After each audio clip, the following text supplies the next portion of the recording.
در جهان هرگز مباش بی غم و بی درد سر، خواهی گر از تو بماند نام نیک در زبان. نام نیکت زنده و پاینده دارد اصل تو، هر کجا پا می نهی تا پای خود دانسته مان. بله، وقت استادی خردمند، وقت استادی خردمند، لحظه هایش دفتری پند. بهره ها گرزان نبردیم، خورده ایم از زندگی فند. وقت استادی زبردست، سالهای و آدمان را می گذارد جا به جا هم، می دهد قدر و بها هم. بله، درود و پیام به همه شمایان مردم مهنت دوستی سربلندی سمرقند. ما خیلی هم خرسندیم که باز در یکی از روزهای سرد زمستان توسط آینه نیلگون سمرقند با شمایان دیدار بینی میکنیم. السلام علیکم همزمینان محترم، من از سال نو آمد و باز هم با کار و مهنت و تشویش های روزمره خود ما آواره گشتیم. همین در انسان زندگانی دارد.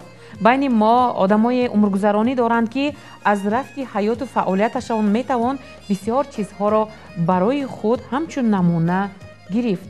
از جمله چنین اشخاص میتوان ورد زبان کرد نام محمود دیاری را. محمود دیاری شاعر، پوبلیتسیست، نویسنده، یک مرد عاقل و فاضل سمرقند بودند که امروز فرزندان نبیرگانشان نام نیک این انسان را بالا بردار کرده پیروی پدر بزرگ شده ایستادند. و درباره همسر آن کس مادر مشفق مصور گدایeva که 45 سال در کارهای دولتی کار کرده، قریب همه 10 نفر فرزند را معلومات عالی دادند. آنها امروز در ساحه های گوناگون جمعیت ما فعالیت می‌رانند. بله، هم مصور گدایeva و هم محمود دیاری از زمره آن اشخاص می باشند که می توان از رفت حیات آنها همچون یک نمونه درس عبرت گرفت و برنامه امروزه ما بخشوده شده است به رفت حیات، ایجادیات و فعالیت همین عائله و بخصوص محمود دیاری. و طوری میگویند که فرزند دوام عمر انسان باشد، نیروی دل و حلاوت جان باشد. مادر و پدر چو درختند در این باغ جهان، بگذار که میوه اش پر ثمر باشد. بیایید نباشد من همین نوارهایی که ما آماده نمودیم و دقت شمایان حواله کنیم. مرحمت، یک جای تماشا میکنیم. ادیب برجسته و معروف شادروان محمود دیاری 7 می سال 1914 در اطراف مدرسه بیبی خانم در مرکز شهر سمرقند تولد یافته، سالهای 20 مکتب کهنه را که آن وقت با خط عربی تعلیم داده میشد خوانده تمام کرده بودند. پس آن سالهای 30 عصر گذشته آموزشگاه پداگوژی را ختم نموده اولین مجموعه شعرهای خود را سال 1934 با نام نوبهار مهنت چاپ کنانیدند. سالهای 30 عصر 20 شادروان محمود دیاری در مکتب‌های میانه شهر سمرقند تعلیم داده، در برابر این شعرنویسی را ادامه داده منتظم در نشریه‌های دوری آن وقت شعرهای خویش را چاپ کرده آمدند. موافق طلبات همان زمان سال 1935 در پامیر بام جهان شده در یک از دهه‌ها یک سال معلمی کرده برمیگردند و ما از همان سالها دایر به نوشتن شعرها برای بچگان شروع میکنند. شاعر شیرینکرام محمود دیاری در جای در وصف استقلال میگویند: ای چه خوش ایام استقلال شد، ای چه خوش ایام استقلال شد، دور و دورانی نو استقبال شد، گشت برپا تازه استحکام صلح با دلی جوشان و به آرامی رو، کرد برپا تازه استقلالیت مستقل راهی دوراندیشی گرفت، ازبکستان تا شود نو تاق نو، 100 چمن 100 چشمه و 100 باغ نو. من خوشبختم که دیاری را از سالهای خطا نکنم 50 عصر گذشته تا پایان عمرشان خوب میدانستم. اولا با کتاب‌های بسیار عجایبی که برای بچه‌ها مخصوص، نخستین کتابی که من در دست داشتم از دیاری این گلروی آچه بود. گلروی آچه هستی بلاچه تو بی بهاچه، همین خیلی آغاز میشد تا حال در خاطرم مانده است. بعد از این کتاب دیگری اون کس که با نام برگ سبز آخر سالهای 40 نشر شده بود، پر از شعرهای بسیار عجایب همان دوره. بعد از این من نصیب گردید که با دیاری هم صحبت شوم، با آن کس در ملاقات شوم و تا درجه با آن کس در بسیار مسئله ها هم مسلک و هم مصلحت باشیم و تا پایان عمر همین طور ماند. از نخستین اعضایان اتفاق نویسندگان تاجیکستان که از سمرقند قبول شدند، این آخر سالهای 40 و من بعد هم در ساحه رشد و کمال ادبیات تاجیک و سالهای آخر برای ادبیات ازبک هم خدمت‌های بی‌نظیر کردند. وقتی که من گلستان ادب نام مجموعه را تیار میکردم، از این کس شعر انتخاب کردم با نام سمرقند و بخارا. فکرم به سمرقند و خیالم در بخارا. این خیل شاعرانی که تمام دردانه های خلق ازبک و تاجیک را سمرقند و بخارا کشور ازبکستان را میدانند کمند. سالهای 90 که من در تلویزیون کار میکردم، درباره آن کس، درباره عائله آن کس، درباره همسرشان معلمه گدایوه که صاحب 10-12 فرزند کس، رئیس زنان ولایت هم بودند و درباره آنها در خانهشان رفته برنامه های تلویزیونی کرده با اهل فرزندشان صحبت کردم. امروز فرزندهای شریف اون کس عنعنه های اون کس را ادامه میدهد. من امید دارم که اون کتاب هایی که اون کس جمع کردند و کتابخانه بایی که در آن کس محفوظ است است روی عالم را می‌بیند و بار دیگر کی بودن دیاری را به تمام عالم مشهور می‌سازد. باز در جای شاعر شیرین کلام محمود دیاری آید به پایداری صلح و امنیت در دیار میگویند: به آب و هوای و نور خورشید ممکن نبود چو زندگانی، بر خلق حیات و بخت و امید از صلح عمومی جاویدانی. برابر این میگویند پروفسور اصلالدین قمرزاده استاد شخصی کتاب دوست بودند. بعد قرائت هر یک کتاب انیق با آن میتوانستند که نرخ گذارند. آید به تاریخ سمرقند هم مقاله های پرمحتوا نوشته در روزنامه و مجله های محلی جمهوریوی چاپ میکردند. همچنین در کنفرانس های بین الخلقی اشتراک نموده مقاله و رساله های پرقیمت بسیاری را نوشتند. طبق معلوماتی که ما از شاعر شناخته سلیم که اینجا گرفتیم، 50 سال قبل از این در سمرقند رادیوی سمرقند تشکیل کرده شده بود و محض در همانجا آنها با قهرمان لوحه ما شناسایی پیدا کرده بودند. دیاره برابر شاعر زبردست، شاعر نمایان بودن، اون کس همچون مخبر و همچون مخبر فعال بسیار کوشش ها میکردن که در رادیو برآمد کنند، با واسطه رادیو شعر خوانند، مقاله نویسند و قریب هر روز در رادیوی ما که در کرچا بود معلم آمده ما را خرسندانه استقبال کرده، پیشواز گرفته و بیرون برآورده، شعر خونده خرسند میکردن. معلم با تمام هستی خودشان اون کس سمرقندی بودن. شعر را بسیار روان، آزادانه، از روی وزن، از روی اون آهنگ میخواندن و آدمی که اون کس میشونید با اون محلیو میشود. معلم همین خیلی شخص بودن.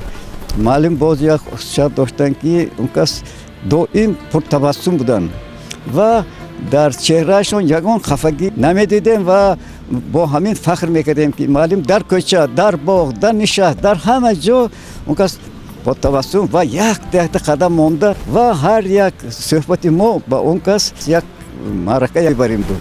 من در رسوی جشن استاد در نزد رصدخانه گلوبکی در خانه مترو تشکیل شده بود، معلم را در آن دیده بودیم و معلم سال به حال بودند، نشون گذشتگی و ما رو همه دعا کردن که الهیم هم فرزندهای اصیل سمرقند شیطان و ما کوشش کرده ایستادیم که این پند استاد رو گیریم و موافق همون کار کنیم. محمود دیاری میهم پرور وطن دوست بودند. در جای می نویسند: وطن دل گشته از مهرت چراغان، خروشان از شوقت مثل دریا، به وصفت با فرح هستم غزلخوان، بود حسم زی اطوارم هویدا. چو مهرت منبع الهام و غیرت، ببخشد زور به پایان به هر کار، سراسر بیشکفت گلزار همت، به نامت میکنم مهنت سزاوار. سمرقند را در دنیا نه تنها آبیده های تاریخی، کوچه هایی که بسیار سرگذشت ها دارد مشهور کرده است، بلکه فرزندهای سرفراز و سربلندش هم در شهرت سمرقند حصه گذاری کردند. یکی از مردان فاضل سمرقند محمود دیاری از سخنسرایان سالهای آخری عصر گذشته برای پیشرفت ادبیات سمرقند، محیط ادبی سمرقند خدمت‌های خیلی بزرگی کردند و خرسندی آورش آن است که این کس در شفت همین ریگستان تاریخی عمر بسر بردند. اگر به تاریخ گذشته ریگستان نظر اندازیم، زمان اینجا حضرت عبدالرحمن جامی، علی شیر نوایی، محمود واصفی، عمر خیام و چندین سخنسرایان بزرگ قدمگذاری ها میکردند، تحصیل میگرفتند و در دوره های گوناگون علم و ادب اینجا بحث ها جوش میزد و انا در همین گونه یک میدان در همین اطراف همین ریگستان محمود دیاری اولین شعرهای خود را نوشتند و ما امروز خیلی شاد هستیم که اولاد امروزه، نسل امروزه سمرقند برای خدمت های همین گونه انسان ها همیشه دست به تیاری های گوناگون میبرد و امروز فرزندان آن کس، اولادان آن کس و مخلصان آن کس جشن 100 سالگی این مرد شریف را با خرسندی ها پیشواز میگیرند. ما امین هستیم که این روزهای خرم، این روزهای بسیار مسرت بخش فرا میرسد و روح پاک محمود دیاری سالهای دور و دراز با ما و شما زنده و جاوید میماند. پرجوش حیاتی ما چو دریا، بر اوج و برار از امانی، آبادی هر وطن به دنیا، از صلح عمومی جاویدانی. بعد این صحبت‌های پرمضمون ما با خاندان ادیب معروف محمود دیاری که در جانب رصدخانه اولوغبک واقع است رفته با فرزندان و نبیرگانشان واخوردیم. شاعر شناخته و معروف محمود دیاری نبیره ابیرگانی بسیاری دارند و حالا حاضر چنده از آنها از شعرهای بابا کلان خویش به دقت شمایان قرائت کرده حواله می‌نمایند. من در پهلوی من شهرام جان ایستادند. کنی شهرام جان شعرتان را خوانید. از خانه همسایه آیا آوازی داره، تو سرزی این جانب تو آوازی عجایب و یخل آخنگ خوش فارم می آید بگی آوازی مادر آید آوازی دادر آید. نانی همه جا نغزو ولی نانی سمرقند پیشی کند از سه عمل نانی سمرقند، از سنت رزماری و از نور تنوری با لذت همچون اصل نانی سمرقند، با نسبت گلمایه و با نسبت گلزار همکانی گلیکانی گل نانی سمرقند. در تجربه بردن به خوارزم و بخارا نشست چو اصلش به دل نانی سمرقند، از آینه زادگاهش نوری ضیا یافت در سلک هنر خط جلی نانی سمرقند. با محنت و بی سابقه گویند عزیزان مشهور با افق بله نانی سمرقند. رقص زنبه آمد پیدا از شرط دو بر ما رسیده. فکرم به سمرقند و خیالم به بخاراست، فکرم به سمرقند و خیالم به بخاراست، ما هم به سمرقند و هلالم به بخاراست. گویند همه آبی بخای به سمرقند، سرچشمه نو آبی زلالم به بخاراست. بالاتر از این بخت چی باشد که دیاری، بالاتر از این بخت چی باشد که دیاری، کو هم به سمرقند و شمالم به بخاراست. گفتند شاعری معروف. در پهلوی من فرزندی پنجمی دیاری و هوبک نشستند. خصلت‌های نغزشان همه وقت اسم میماند. گیجا که نباشم بربر از برای سمرقند، از برای وطن شعر را می‌نویسند. همین بچه پرور بودن، نیواراشان نغز می‌دیدن، همین شعر را گفته داده خرسند می‌شدند خودشان. ابری گذر نقش نقش، ابری گذر رخش رخش، چکری چکاندش بر همه جا نفع بخش. ابری گذر در هوا چون شدوری بدبو، گشته به هر صورت چهره نماید به ما. محبوب آچه ای به بخاچه، در خانه پایی خستی بلاچه. این دسری این مهربانم، ها هرچه ادرایی نزدی تو مانم. از بسکی شاخو نو دودوان است، تنها نمان که جو لپ لپان است. шоири шинохта дар васфи ҳамсари азизу меҳрубонашон ки нигоҳ накарда ба он ки дар корҳои ҷамъиятӣ фаъол ва пешсаф буданд шеърро эҷод намуданд. Он ном дорад хотира ба ёди ҳамсарам Мусаввара Гадоева ва порчаеро мо аз он ба диққати шумо қироат мекунем. Мусаввара ҳамаи расми кашидаро мемонд. ба ҳар куҷо ки равад нури дидаро мемонд. дареғу дард ки ногоҳ гузашт аз олам ситорае ки дурахшон паридаро мемонд. гирифт аз ватан унвони қаҳрамон модар. дили зи ишқу муҳаббат тапидаро мемонд. нишони фахрию ордени Нодира бегим чу бахту толеи тоғам расидаро мемонд. бубинед дар ин чанд мисраҳо дар бораи ҳаёти пурмазмуни ҳамсари хеш чӣ гуна як нақли аҷоиборо дар ин ҷо оварданд. модари азизам бисёр одами нек, меҳрубон, бо диққат, бо эътибор. ҳоло ба диққати шумоон як шеъри модарамро хонда мекиҳам. фарзандони меҳрибон, ширинтар аз дилу ҷон, дунё бошад бошетон, шоду хуррам гардетон. медиҳам ин насиҳат, мекунам ин васият, насиҳату васият гӯш андозед бо диққат. ин дунёи гузаро, озор натед касеро, расед қадри якдигар, иззат кунед ҳамдигар. агар шавед бо одоб, ҳеҷ намекашед азоб. модар ҳам кӯшиш мекарданд ки фарзандонро дар рӯҳияи ватанпарварӣ, инсондӯстӣ, меҳмоннавозӣ тарбият карда ба онҳо дарси зиндагонӣ омӯзанд. ва бинед ки дар як шеъри кӯтоҳ дар ҳамин бора ба фарзандон чӣ гуна чизҳои хубро номбар карда навиштаанд. ҳар як ашё дар хона ҷо дорад ҷудогона. бозичаам як ашё бояд ниҳӣ ҷо ба ҷо. чун чуқча ки беҷо шуд, диди чанд ғавғо шуд. рақсида замбир омад парида, аз ҷояки дур бар мо расида.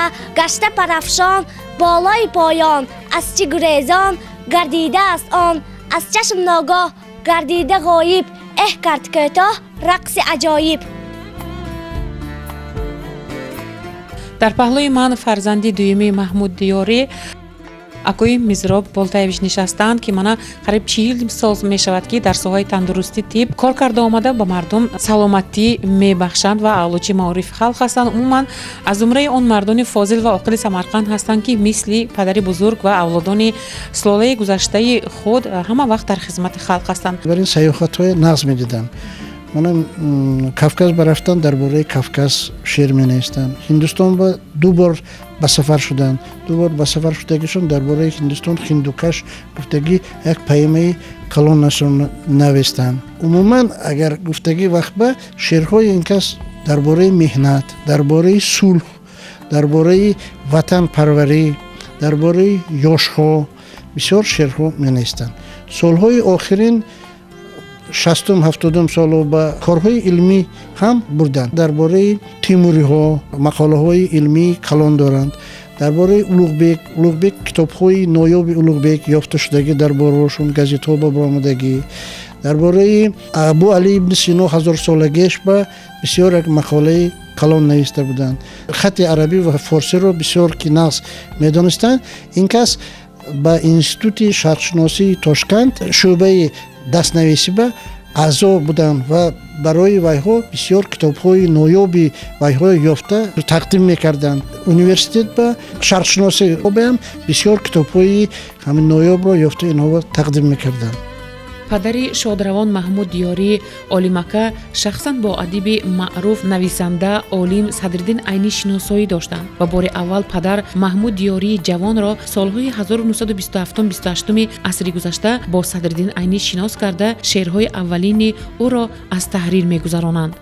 ҳамин тавр шодравон Маҳмуд Диёрӣ шахсан бо адибони машҳури дунёвӣ аз қабили Садриддин Айнӣ ва шоир Мирзо Турсунзодаи бузург ки аҳли маърифату адабиёти дунёвӣ хуб мешинохтанд ва мешиносанд дӯсту ҳамқалам буданд. модарам бисёр ёрдами калон медоданд. мана 10 фарзанд мо таваллуд шудагӣ бошем, модари ман ҳамин 10 фарзанда ҳам тарбия карданд ва ҳама вақт ҳамин 45 сол کار کردند. یکمین در سمرقند اردن نادر بیگم نگاه نکرده منافقه یکم نمرشون مادر من به تقدیم کردگی بودن. ما همه فرزندان ازبکستان آباد و زیبا هستیم. در برابر آن که به زبان تاجیکی شاعر شیرین کلام شعرها ایجاد کنند، رساله های خود را نویسند، البته به زبان ازبکی هم شعر و مقاله های بسیار داشتند. پدر من دو زبانه بودن. من آخرانگی سالها بعدی که استقبال شد بسیار شعرهای ازبکی نوشتگی‌هاشون هستند. نورلی وطنیم گفتگی شعر، سون درباره فرغانه ازبکی شعرهای نازشون. باز یک خصلت پدرم همین بود که این کس گذشتگی شاعرای بزرگ درباره همونها شعرها می‌نویسند. مثال درباره غفور غلام، درباره آیبک از ازبکی شاعرهای بزرگ، درباره استاد عینی، درباره میرزا ترسونزاده، درباره شاعر محمد قولوف، همونها بسیار شعرها می‌نویسند که این هم یک برای ماهان همین آدم‌ها از یادشون نبرآمده است. پدر 90 سالگیشون به مون حالی زنده وقتی بودگیشون به 90 سالگیشون مون تنتنه کلان کرده گذراندگی بودیم. بسیار شاعرها از سمرقند، از تاشکند، از تاجیکستان آمده اینجا به اشتراک کردگی بودن. بعد از 4 سال 2008 سال به یک کتابی همین ویهای کتاب‌های میده‌هاشون شعرهاشون توپ کرده من این یک کتاب برآوردیم. مجموعه شعرهای اثرها هم شعر و هم آخرنگی علمی مقاله هاشون رو همینجا به جمع کرده استوده همین کتابو برآوردیم. سال آینده 2014 سال به خدا خواهد نصیب باشد پدر 100 سالگیشون رو قید کرده استوده. همون وقت به باز همین کتاب درآمدگی شعرهاشون برآورده با یک مجموعه کلام ما برآوردگی همزمان نیت ما هست. همینه است نقشه‌اش حاضر کشیده استودگی بودیم. فضیلت‌های نیکی که فرزندان از والدان برای خود گرفته‌اند امروز چون راهنما دانسته زندگی و کار دارند. از قبیل مهنت دوستی، انسان پروری، یکدیگر را قدر کرده حرمت و عزت به جا گذاشتن، خویش و اقربا نزدیکان را مدام در خاطر نگه داشته فراموششان نکردند، عیدهای دولتی را یک جای قید کردند و از همه مهمش ازبکستان جان جان را دوست داشتند.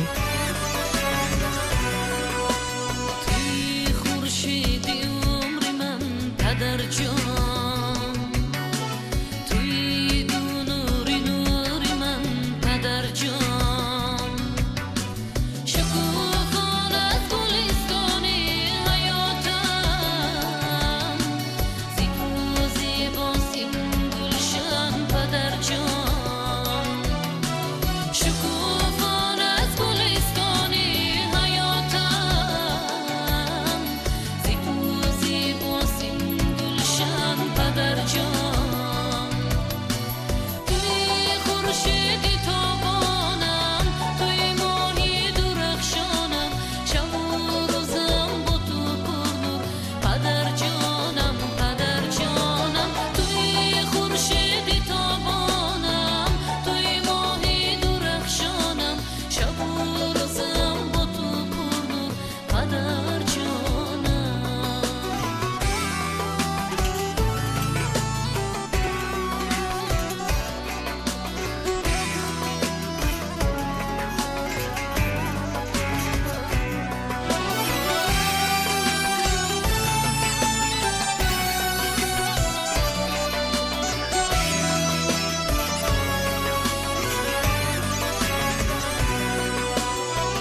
ту доим сарбаланд бошу нашав кам, набошад қалби ту як лаҳза пурғам, барои волидайн ту хизмате кун, нагардад чашми онҳо аз ғами нам. ای شاعری شیرین سخن، ای واصفی خلق و وطن، در صیقل روی زمین تا عمر سعدی را ببین. دل شوق می گیرد از این، ای شاعری شهری کهن میگویند سلیم کنجا. و شالو من میخواهم که بخصوص جوانان ما از حیات این گونه انسان‌های نجیب و فاضل عبرت گیرند و همیشه خوانند و مهنت رو دوست دارند. اینچون میخواستم که آنها همیشه در خدمت پدر و مادر باشند. بله، در همینجا برنامه امروزه ما به پایان رسید. میخوایم بگوییم که وطن دوست و فرهنگ دوست باشد عزیزان و بگذار جوانان مطور که امام رسول گفتن از حیاتی من همین گونه انسان ها عبرت بگیرن، چون که ببینید نگاه نکرده با آنکه صاحب 10 نفر فرزند بودند، هر دو هم پدر و هم مادر، هم مصوره گدای و هم محمود دیاری در خدمت بودند، در کار مهنت بودند، فرزندان را همین گونه تربیت نمودند که هر یکی آنها امروز صاحب کسب و معلوماتی به خود خاص گشته در یک جای جمعیت با مردم ما خدمت کرده نفع میرسانند. این البته درس زندگانی و عبرت آموز است. امیدواریم که از برنامه امروزه ما از حیات همین گونه اشخاص بزرگ شما همچون درس عبرت یگان چیز را به خود میگیرید. و با شما خداحافظی میکنیم. صحت و سلامت باشید. برنامه ما در همین جا به پایان رسید. تا هفته های آمده ایستاده سربلند و نکونام باشید.